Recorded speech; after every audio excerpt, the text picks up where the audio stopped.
Obviously, we all want the best for our kids. That's why we're here this evening, and hopefully when we leave here, we'll all be a little bit smarter as a result of talking to one another. There are a lot of quotes about reading, and I wanted to read you 3 very short ones. Here's one from Maya Angelou. Any book that helps a child to form a habit of reading, to make reading one of his deep and continuing needs, is good for him. Anna Quinlan wrote, books are the plane and the train and the road. They are the destination and the journey. They are home. And Theodore Seuss Geisel, Dr. Seuss, wrote this, the more that you read, the more things you will know, the more that you learn, the more places you'll go. I remember my folks reading that story to me when I was a little kid, and I remember it to this day. We are all here to learn something this evening, and I want to introduce some guests we have here this evening. We invited a small group of educators and state lawmakers to talk to us this evening, give us their perspective on what's going on in this state when it comes to reading. I want to introduce each of these panelists right now. Dr. Mark Edwards is superintendent of the Mooresville graded school districts here. Mark is considered a pioneer of one-to-one computing in public schools. He currently serves as superintendent of the Mooresville graded school district. Before coming to Mooresville in 2007, Dr. Edwards was superintendent of the Danville and later Henrico, Virginia school districts, where he was named Virginia Superintendent of the Year in 2001 and a Harold W. McGraw Prize in Education recipient in 2003. And the awards don't stop there. In 2013, Dr. Edwards was named the North Carolina Superintendent of the Year, American Association of School Administrators, a National Superintendent of the Year, and Common Sense Media's Educator of the Year. He is the author of Every Child, Every Day, a digital conversion model for student achievement, published by Pearson. As both a renowned public educator as well as a father of 3, he exemplifies the Mooresville motto of Every Child, Every Day. Thank you very much, Reed. Come on up here. We'll introduce everyone one by one. Tisha Greene is principal at Hidden Valley Elementary School. Tisha has been principal with Charlotte-Mecklenburg Schools since 2009. She served as an interim principal at First Ward Elementary, is currently serving as the principal at Hidden Valley Elementary, where she's been for the past 4 years. Prior to becoming a principal, Ms. Greene, North Carolina Teaching Fellow, was a high school English teacher, high school English resource teacher, and executive coordinator for the Chief Academic Officer with CMS. Ms. Greene holds a BA and MA in English Education from UNC Charlotte, principal certification from Western Carolina University, and a specialist of education degree from Wingate University. Ms. Greene is currently pursuing her doctorate of education in educational leadership from Wingate University and is an avid reader and writer. Thanks very much for being with us today. Cindy Motta is a 3rd grade teacher at Devonshire Elementary. She's a graduate of Florida State University.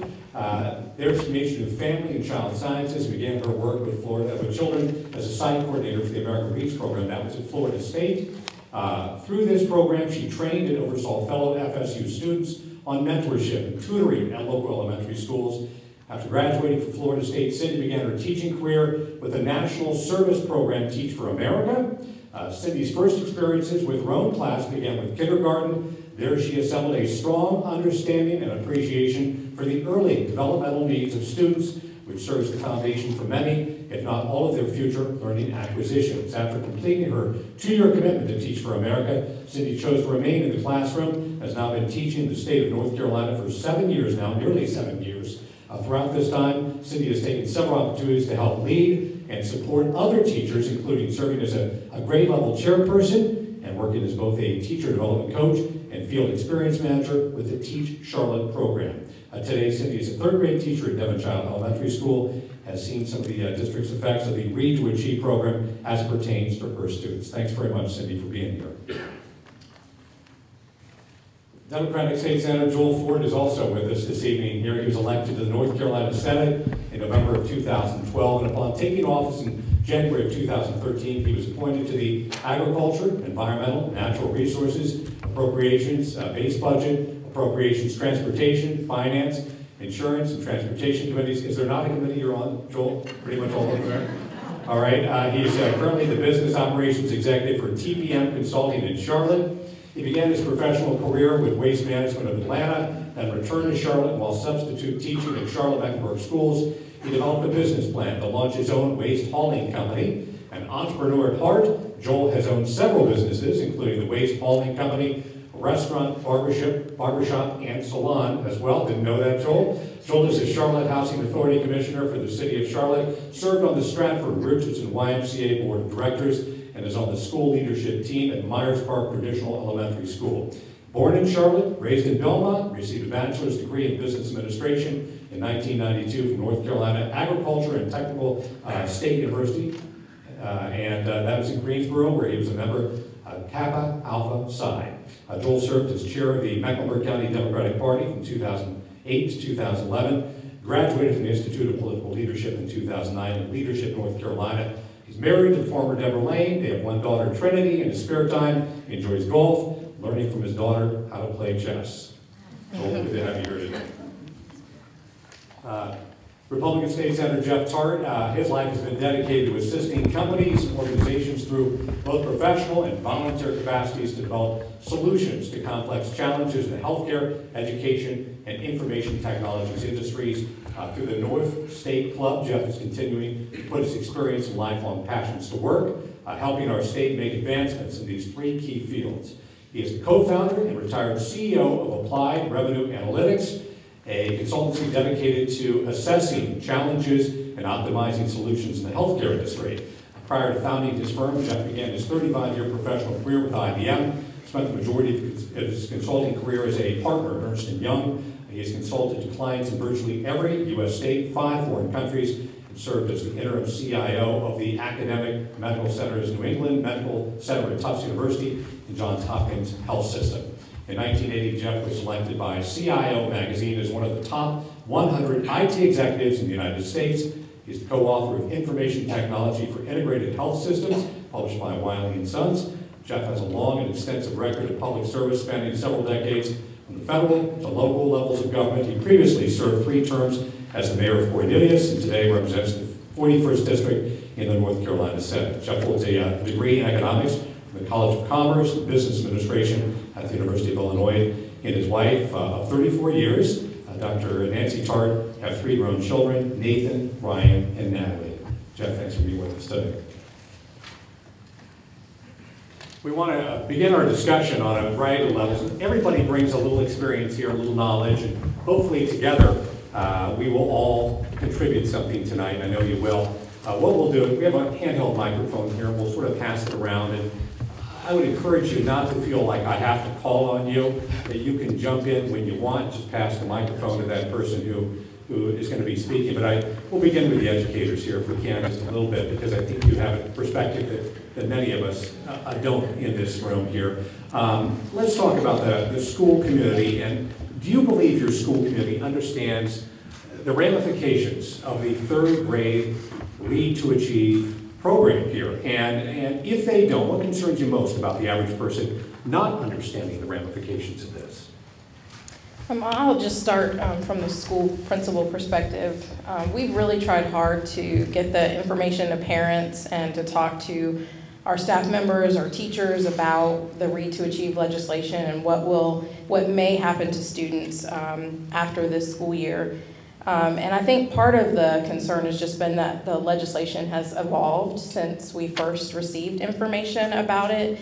So it's been difficult to get that information to families and really have them understand what will happen to their children once they take this end of grade assessment at the end of this year and then have results. And so what will next year look like for them? And so I think there's a varying level of understanding, but even as an educator, I can be honest and say I'm not really sure what this will look like for our students next year. It's really hard to determine how many students may or may not meet the requirement at the end of the year.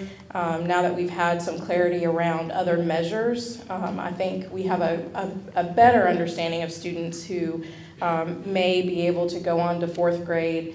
But again, we're still trying to wrap our arms around what this looks like at the school level. You have a comment on that? I mean, I completely echo that sentiment. As an educator, we took the initiative to meet with parents face-to-face, those who chose to come, and we educated them as far as we knew what the standards and the requirements were. And I feel like anyone who has who's heard of Read to Achieve has a sense of the ramifications that, you know, it does affect their child's potential to progress academically, but I don't know if they have a clear understanding of all the intricacies of the requirements that are involved. Is there a sense of panic? Do you sense panic on the part of parents right now and students? I would say with parents, not as much as I would hope they would. I think that it still hasn't hit, you know, I don't think it truly will until the end of the school year arrives and we see what the outcomes are. For teachers, however, there's a sense of panic. We are constantly, as the requirements are evolving, so are our approaches and our strategies, and so we're in a state of doing whatever we can to support our students and making sure that they achieve. You know, in Mooresville, I think that we represent some of the same dispositions. I think that Read to Achieve is evolving, so the community understanding of it is evolving, and the legislation is being worked on. I serve as an advisor to the State Board of Education. John Taint, one of our state board members, is here. So there's a moving target in terms of both process, some of the requirements, some changes have been made that I think are beneficial. But I do think that the reality has not hit home yet. And I think that when we know that the state data from last year, if that state data held true, over half of the students in the state of North Carolina would be retained this coming year. And that would be something that has never happened before, unforeseen. And so I think that is the reality, for not just for a family, but for a community that we will be grappling with. And I would anticipate that it won't be that high, but I will anticipate it will be a record high of students being required to go to a summer program. In the Common Core Reading Test, how many, Superintendent, I was going to ask you, how many score the proficient range or below the proficient range? Well, you know, I knew that question was coming, so I do have that information. And in terms of the new third grade state assessments, the pass rate for the state was 46.6%.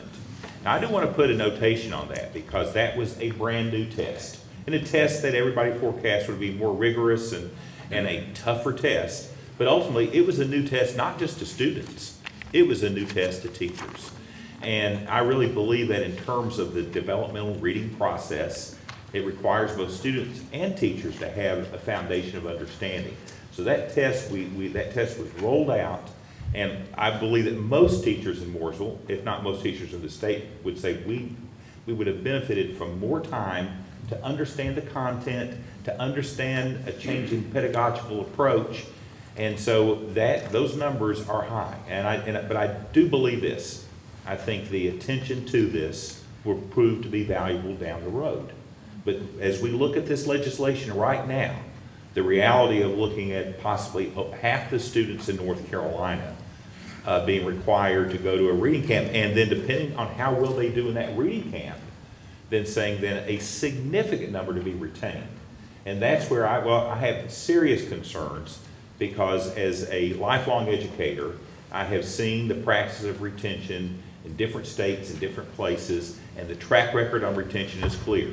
It just doesn't work. If a student is held back, they're not held back for a year, they're held back for the rest of their life. Once a child has been held back, they're held back. They might catch up some in reading, but ultimately, you're told you will go back, you'll stay back with a group of students who are not your peers, and you will stay with them. So I think that there are ramifications for this legislation that I hope there will be additional tweaking and some thought about. When you talk about the ramifications, you're talking about the mental impact on children? Well, I'm talking about ultimately when there's legislation with requirements that are extremely finite in terms. And I was an elementary principal for 10 years. And I've always believed and took pride in the idea that reading was the foundation for education. But that means that we start that process, as our distinguished speaker said, not in third grade and not in second grade, but before school. And that there's a constancy, a developmental practice toward building that. And I believe that Read to Achieve, if it had been approached from a developmental standpoint, let's start in pre-K and focus attention in pre-K and build that process up to third grade. Now, I believe that third grade is a nexus here in terms of development. but I believe the ramifications, not just played out. If we retain, let's say we do great and we only retain 30% of the students in the state of North Carolina, what does that say? Does that mean that 30% of the students in this state cannot read at that level? And this is what I would say. A year ago, that wasn't true. Is it true today? What is true? Was last year's test true? Is this year's test true? What does it mean? That's what I think a lot of parents are saying. Last year, my child was at this level. Now they dropped by 40 points. What does that mean? Does our graduation rate that we're all proud of in the state, record setting, was that graduation rate authentic or did it not matter? Now I would say that the answer is somewhere in between all of that. But I do believe that building a developmental practice for reading and intensity toward that is essential. And I'll have to say this, in Mooresville, we've had a great track record in terms of approaching it developmentally with a major focus on pre-K and summer reading programs for the last several years before any legislation. We were waiting with bated breath for those numbers here. Well, the pass rate in Mooresville, the state pass rate was 46.6. The pass rate in Mooresville was 62.5. Why so much better? Well, I would say there's a variety of things. Previously, last year, we ranked second in the state in overall academic achievement. And this year, we ranked third in the state in overall academic achievement. And I would credit that to great teachers working closely with parents, but a period over time. We're at the elementary level, we're 53% free reduced lunch. We have another 10 to 20% of families that would qualify and choose. We're a working class community of Milltown. But yet I would say this, that I would say that the teacher approach, their disposition, their tenacious use of data and information have been key, and we've built that. We've built that over time. So I would say that is a product of years of work. And that third grade result was not just a product of third grade, but it was pre-K, K, 1, 2, and 3. Jeff and Joel, let me just ask you about the kind of input that you think was put into this legislation. Was there enough input, let's say, from educators, from other folks who really are in the trenches on a regular basis when it comes to this legislation? All right, first of all, I have to call attention to my first objective when I get home tomorrow is to go to the department store and get Joel a new pair of socks. You want to share the socks? He's got the GOP logo with the international no sign. I saw that. I'm very attentive. You know, as far as the legislation goes, first of all, I'm going to share a couple things. Listen, you're going to get the gospel according to Jeff. So it's tried, tested, and true only by me. Legislation that we pass in Raleigh should always pass two basic litmus tests. It should have no surprises, and it should minimize unintended consequences. I've been traveling around the state between Raleigh and here meeting with teachers and superintendents. And I've been very active with CMS over the years. As we're talking about, my kids were K through 12, all CMS, all public universities, App and Chapel Hill, between the three kids. Well, my middle one was Stray. He was mechanical engineer at Georgia Tech, but still a state school. My kids, all three, matriculated in elementary school through Lincoln Heights. Ms. Tillman was a marvelous principal. The first mistake we make as legislators to set this up is we believe as soon as we've assigned to a committee, transportation, commerce, education, we're all of a sudden an expert in the field, and that's dangerous. We definitely need to be listening and talking to the people who do this professionally as a career. I think what we need to focus on is policy and provide direction, and then let the experts decide how to implement and to achieve that policy. Read to achieve, as I look at, is an outstanding goal and objective. You know, we've all heard the cliche or the line, you learn to read to third grade so you can read to learn after. I'm a Pell Grant kid, so I get that. I had grandmothers, all my aunts and uncles, and still live in trailers. Now I don't do that. I'm an absolute believer education is that unique opportunity that gives every kid a chance to achieve and make something of themselves. If I would not have had the ability to go to college, I would not be sitting here in front of you. But there's no degree to become a state senator, right?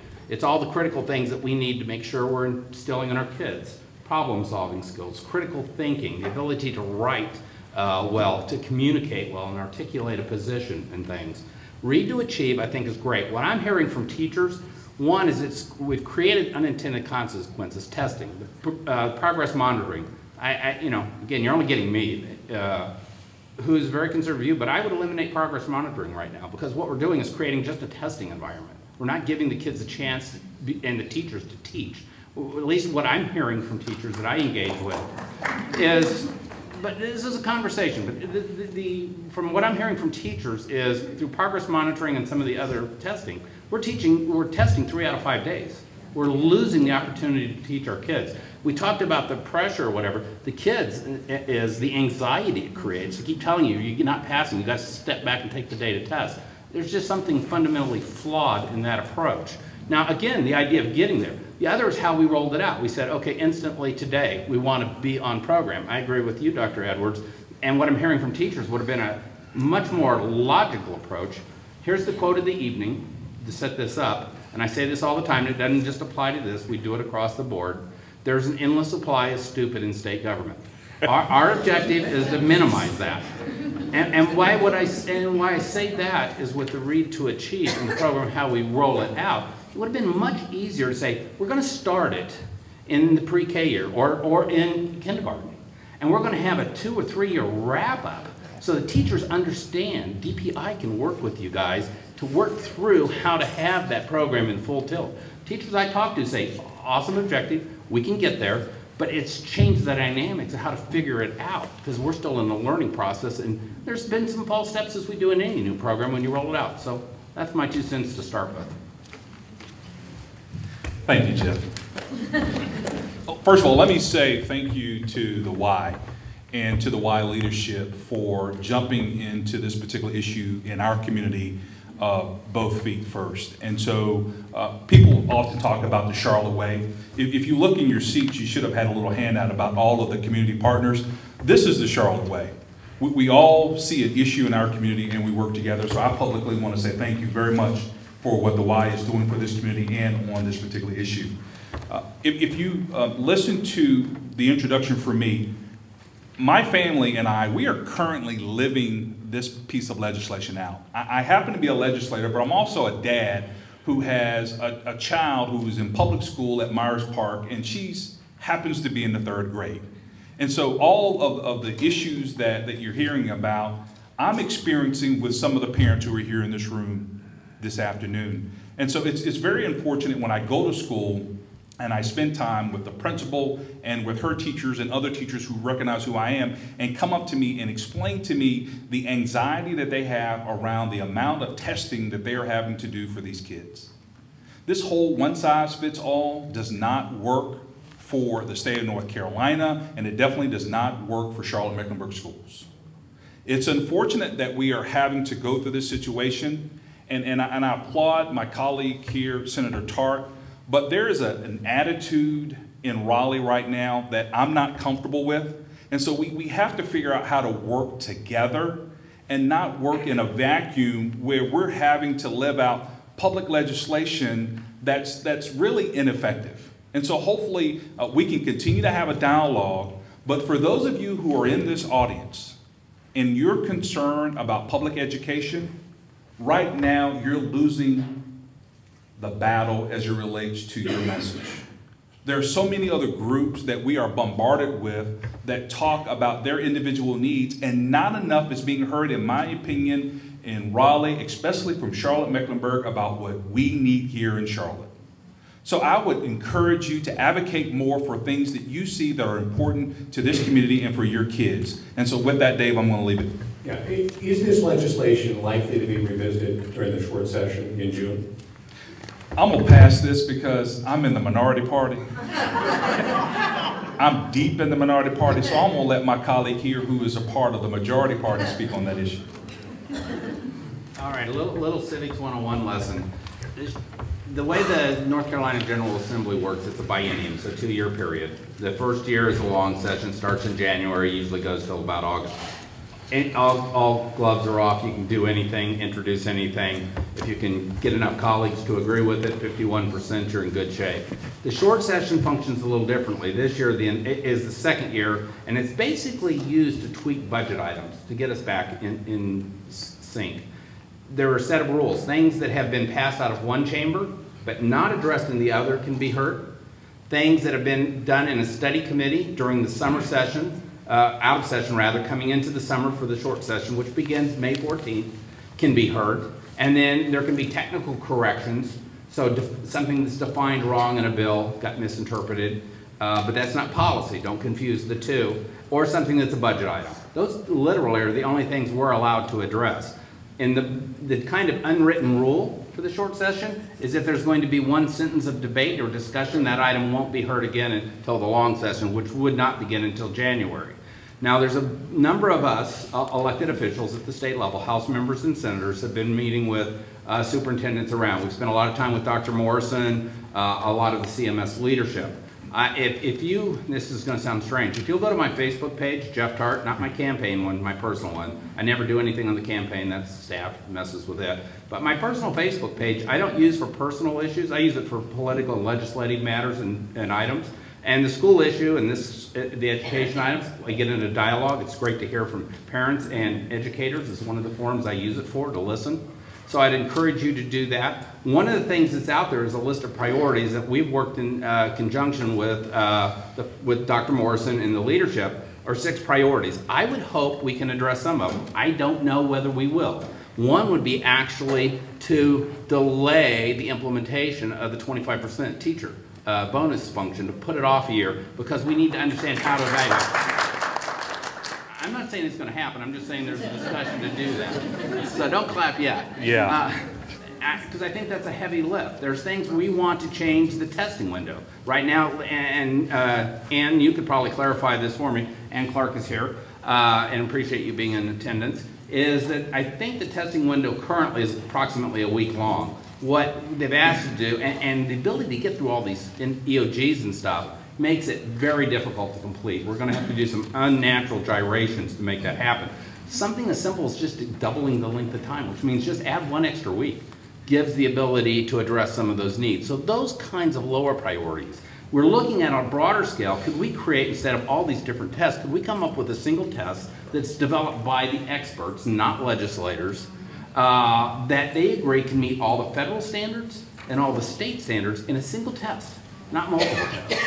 So we want to explore and investigate those kinds of options. So we're trying to listen to how do we improve this for all of our kids. Like Joel, I served on the SLT for middle school for 3 years. I mean, it's an awesome opportunity to understand what's going on, dialoguing with the principals. I'm a firm believer the principals, and not taking anything away from the superintendents, administrators, definitely not taking anything away from the teachers. God love my daughter-in-law is a special ed teacher. And the principals, though, I've grown up around, I'm a firm believer, are a critical asset and resource in the school that sets direction, vision, creates the environment. And that's a group that we really got to listen closely to. But a long answer, there's things we know we want to try to introduce to try to improve in the short session. I don't know whether it'll get there. It'll be a very tough lift. If we can do some of the simple things, like maybe doubling the testing window, those are things that possibly we can do. As a superintendent or a teacher or principal, what kind of things would you recommend to them to change things around? Well, I would say that anything worth doing is worth doing right, and any major initiative requires fine-tuning. I'll give you an example. In Mooresville, we launched a big technology initiative several years ago, and we have changed and fine-tuned and tweaked every single year. We had a framework and a plan, but we have constantly had new iterations of that plan. Any major initiative like Read to Achieve, it just makes practical sense to refine it, even with the best ideas, to refine it along the way and build into the process refinement. What I would hope is that our State Board of Education, now I've had the pleasure this year of serving as an advisor, but have observed, and I would think it would make a lot of sense for the State Board to gather input from all of the jurisdictions all over North Carolina, teachers, principals, superintendents, to come up with some fine-tuning, and then to recommend, to say to the General Assembly, we need to fine-tune this this program if it's going to work. The testing window is just one example of many, many examples where we need to fine-tune the process. You know, teacher development and teacher nurturance, in order to reach this goal, we need to build in the opportunities, the process, the programming. The very teachers we need to spend time with this summer training will be all involved in providing the program for the summer camps. So a multitude of fine-tuning is necessary. And I'll give you one example. When jurisdictions and when CMS and Mooresville both told, and our principals were told, and our teachers, we need to do 36 reading inventory assessments between January and May. 36. Now, I would call that cruel and unusual to any third grader to say that you're going to sit down, and I have an 8th grader, but the idea that we're going to sit down, and by the way, this is high-stakes testing, because if you don't reach this one, this is going to happen. And you know, part of the idea around reading is developing a love of reading. Developing a sense that kids say, I want to read something, I want to read. I was in a 3rd grade class earlier this week, and I was talking to a young man, and he was telling me, he said, I love this. And I said, he was reading, I said, what? He goes, I'm reading about giraffes. And he said, have you noticed I've got a long neck? And I said, now that you mention it, I do. And he said, but you know what? He goes, when I was little, they called me giraffe, but he said, I love reading about this. When children develop a love of reading, when there's this sense of discovery, but if we take all the joy out of reading, even if they pass the test, they're not going to pass the big test, because reading is something that we should be doing for a lifetime.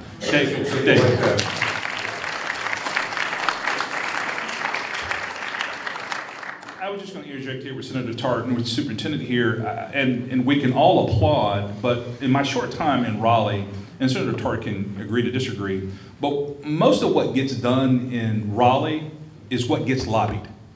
And one of the things that I don't see enough of is you in Raleigh talking about these issues, because things are happening to us rather than with us. And so I just want to encourage everyone here to get actively involved around something that you're very passionate about, such as public education. And so I don't want to leave here giving you false hope, because I've been there long enough, and I can see the attitude and the disposition around public education.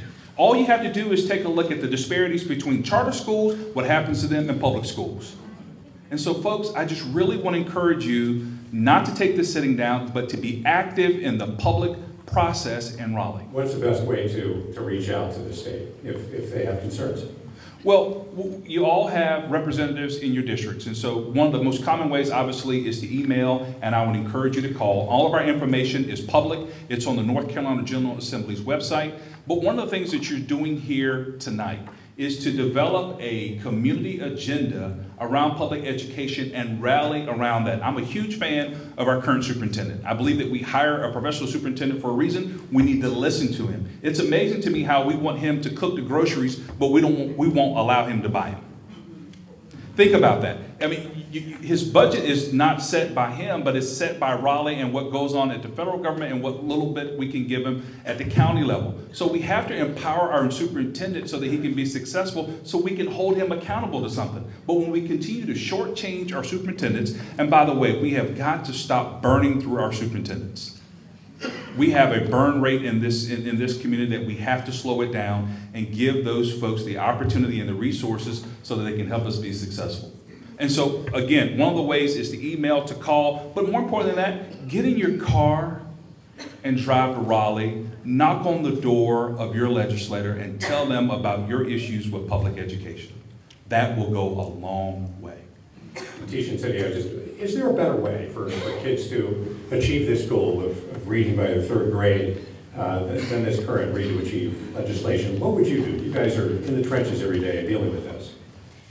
Well, I just want to paint the picture of 2 3rd grade students. And the first 3rd grade student started school at 7, not being able to read, didn't know the alphabet.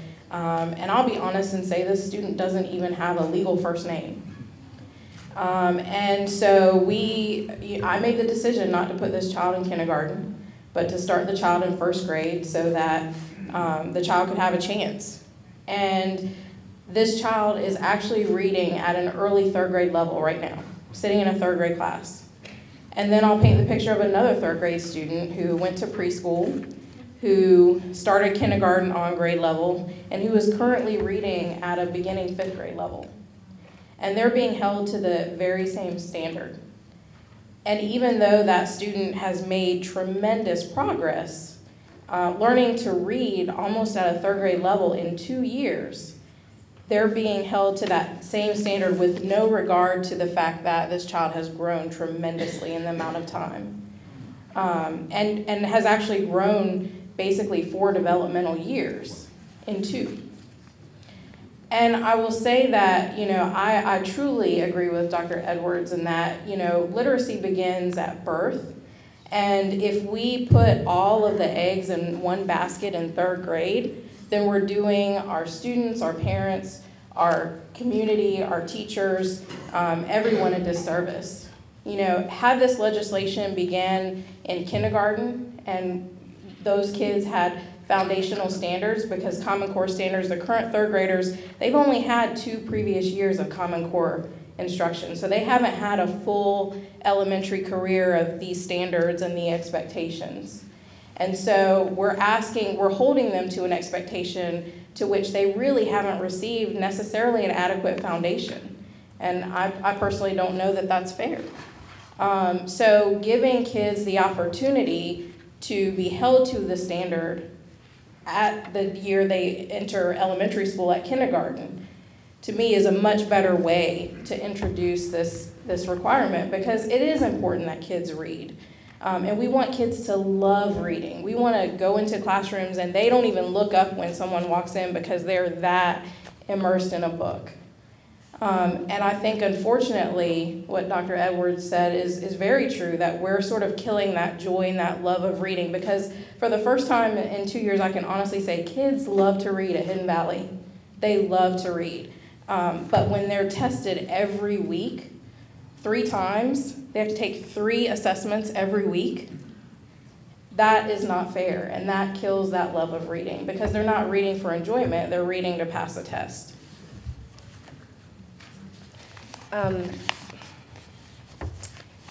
I think that in order for us to be able to really make progress with third graders, or any child for that matter, we have to, instead of setting the bar this high and saying jump, reach, we need to figure out or take a closer look at what the issues are that are holding our kids back from achieving, and go in and attack that at its source, at the roots.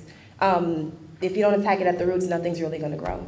And I think that instead of us saying, okay, we're going to assess you and test you, and here are your 36 reading passages that you have to go through. Did you grow yet? Did you grow yet? I feel like we need to spend more time tending to teachers and making sure that we have everything we need to make sure that students are growing, instead of using the time that we have to assess them on, if you're giving a child a third grade level reading passage and they're not reading at a third grade level, what you're doing is constantly introducing them to failure. And we were talking about the anxiety that students may experience. Well, what I'm seeing is sort of like a learned helplessness, because they're seeing, well, I'm not passing this test, I'm not passing again. And so it becomes sort of this monotonous thing. They're getting used to not being able to pass these assessments, and so it kind of takes away from the joy of reading and all else. So. Yeah, and you guys can all correct me on this, but one other thing that seems self-evident to me is we're testing now on a single dimension, which misses the whole picture, the 3D component, in the sense of we're testing, are you on grade level? But how do you measure the kid that was a year and a half behind and just missed versus the kid who was barely below and just barely got over? We lose that. There's got to be some way to capture that and also pay attention to that. What we're doing from a testing perspective. And I don't have the magic to that, but just saying it's all or nothing seems like we missed the boat a lot. One thing that I would add, and again, I do want to thank the Y and Andy Calhoun. We've been involved with the Y Readers program. This is starting my 8th year in Mooresville, 7 years involved with the Y Readers program.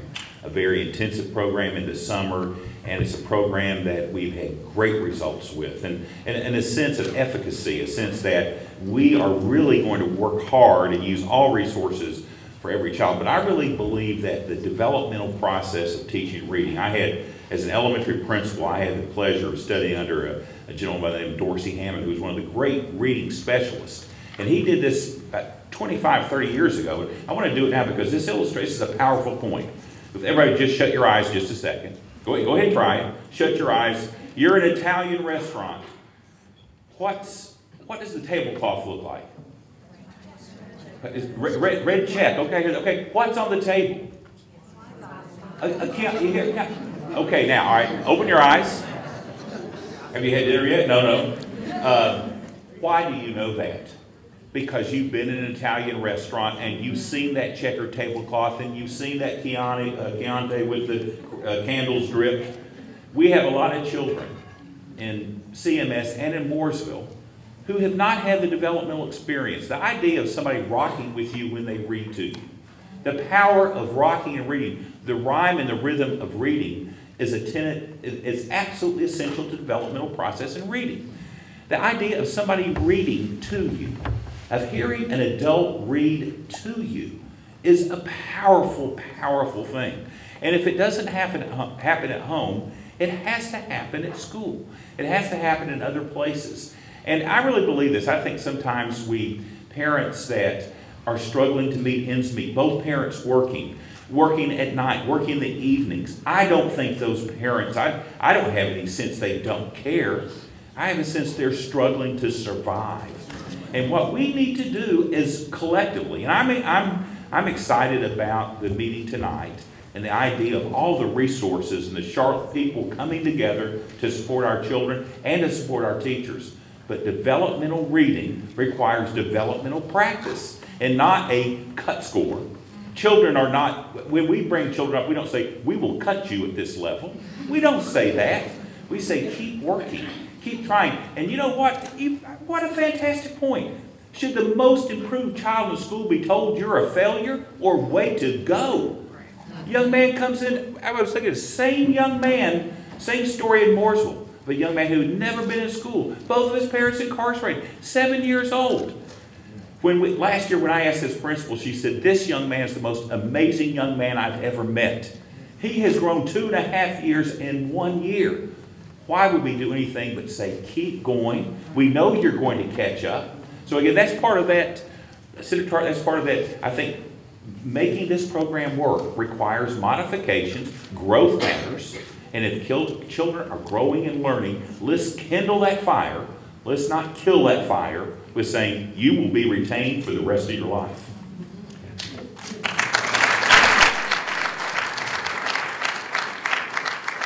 What do we really gain from tests?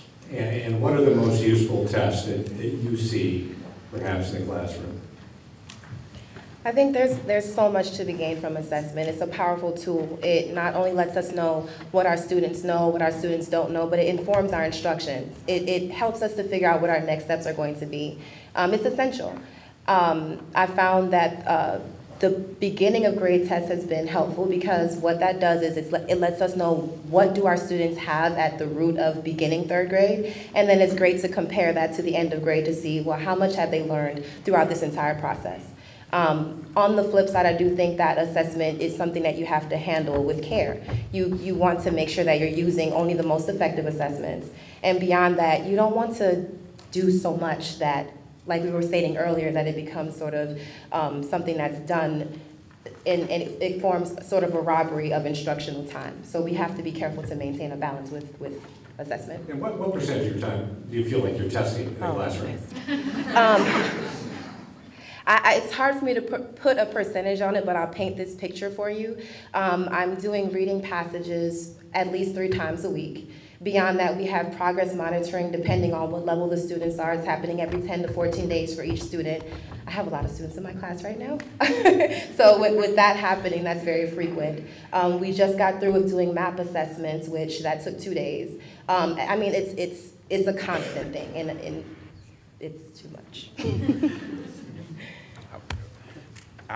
I would share that. I think that the intention of assessment is essential and valuable, but unfortunately, I feel like we've gotten mixed up and think that we just need to test all the time and test everything, and that testing has has taken over instruction. I do believe that assessment and information for both teachers and students and parents are all incredibly valuable. And I think we're on the cusp of particularly using digital resources for students to have a cognition about their own learning. So I think that assessment has a vital part, but it needs to be balanced. And it needs to be balanced, as my colleague said, it needs to be balanced so that there's a sense of we use this information, we have precise information to inform our instruction, to help students, but this blanket testing all. But I would also say this, and I want to say this as a colleague. Heath Morrison is a dear friend, and I see Ann Clark, Valerie Truesdale, lots of outstanding leaders in CMS, and I really believe that the trajectory for CMS and for Charlotte is in the right direction. I see caring, committed educators, principals, leaders. We had 75 principals from CMS visit Mooresville recently, and they learned from us, we learned from them. But I will tell you, the commitment to children was impressive, the sense of efficacy.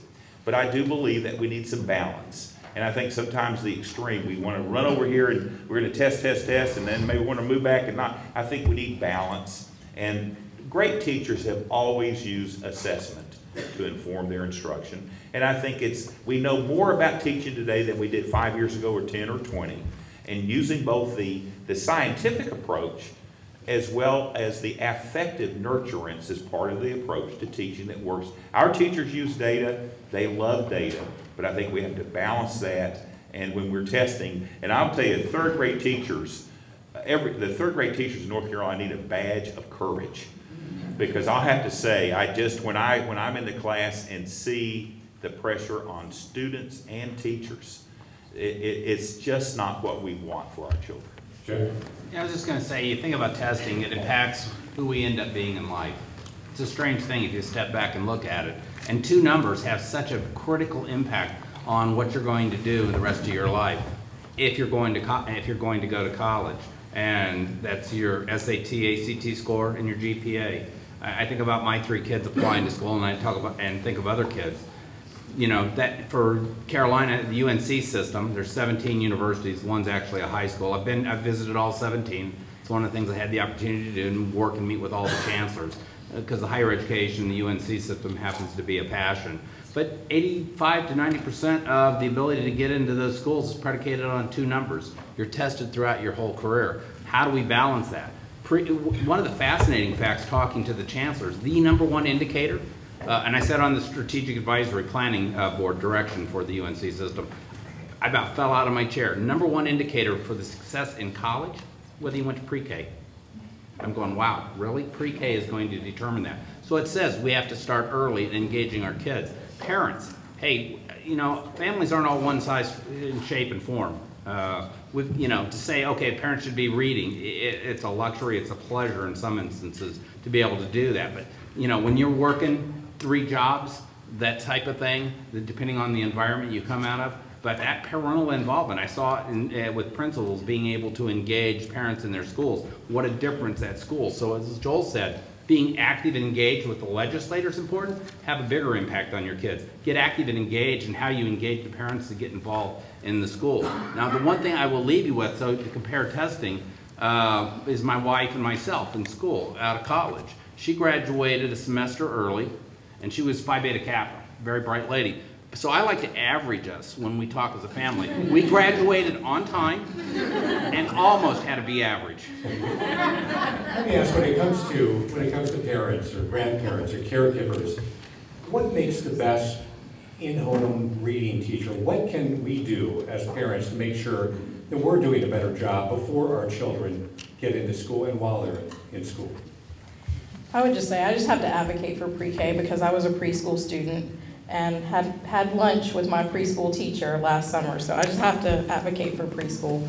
But I do want to say that, a lot of parents, they know that their children need to read. They sign the reading logs, they see their kids reading. We have a high Hispanic population at my school, so sometimes there is a barrier with language. Sometimes parents are not literate in their native language, so it's very difficult for them to support their kids in reading either in Spanish or English. And even some of my English-speaking parents aren't reading at the grade level that their children are currently in. So they struggle with supporting their kids with reading. I don't think it's a lack of will on the part of parents. I think it's honestly sometimes a lack of skill and a lack of understanding of what does it look like to be reading on a third grade level. We actually show them a book where their children are currently reading, and a book where they're supposed to be reading by the end of third grade. So they can see the difference in the word choice, they can see the difference in the text flow, the punctuation, expression, the types of questions kids are asked about that text. But again, if you're a parent and you're struggling to read yourself, it's going to be really difficult for you to support your child in doing that. And oftentimes, I have families who are working third, fourth shift, and who can't be there when their kids get home and help them with their homework. So they're relying on an older brother or sister who may have homework themselves to support that child and sign that reading log. So I think, unfortunately, there are a lot of assumptions made, and parents, I think, certainly want to support their kids, but I think more than anything, you know, reading with your child.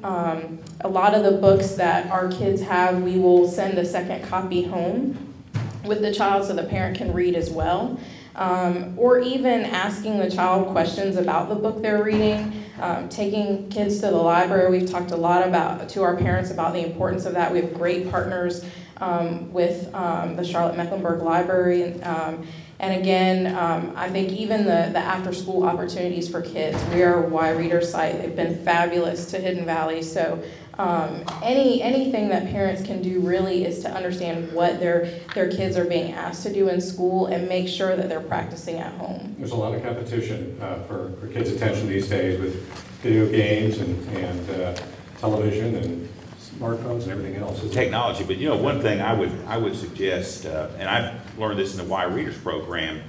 A couple of years ago, we were having a program at Parkview Elementary. The students that participated were all students who had reading deficiencies.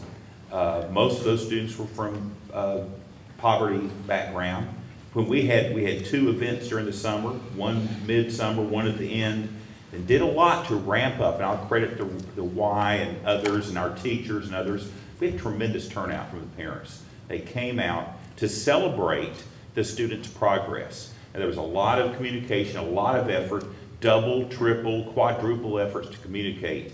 But I believe as educators, we have to constantly reach out, embrace, and I learned something from a teacher in Mooresville about 5 years ago. She sends home to parents once a week 3 questions. She said, all I'm going to ask you to do is, during this week, would you ask your child these 3 questions and you have the answers? It's so important that you can, even just a few minutes, to stop, ask a child a question, let the child answer, if not help the child, but the empowerment of the parent to have both the content and the information, but the active. And somebody criticized and said, yeah, but you're just telling the answer. I said, the fact that they can have this active engagement and lean in helping their child, and it sounds like so simple, but that school, I have to tell you today, because I asked the principal today, I saw her, I said, what do you, last year, her pass rate, now she's 55, the school's 55 to 60% poverty, very diverse, poverty rates going up. And I said, what would you, if you had to predict your 3rd grade reading assessment, last year it was 63, what do you predict it will be? And she said, we'll be bumping on between 85 and 90. I said, how can you do that? And she said, great teachers, working with great students and great parents, and we're all aligned. And I predict she'll be somewhere between 85 and 90%. All right. Well, we certainly appreciate everybody being here this evening and taking time to talk to us and share your area of expertise. I know you all come from different backgrounds, some similar but different backgrounds. We have different perspectives, and certainly I don't think we're going to solve this problem overnight in this community or this country, but hopefully we've taken a small step forward tonight. Thank you very much.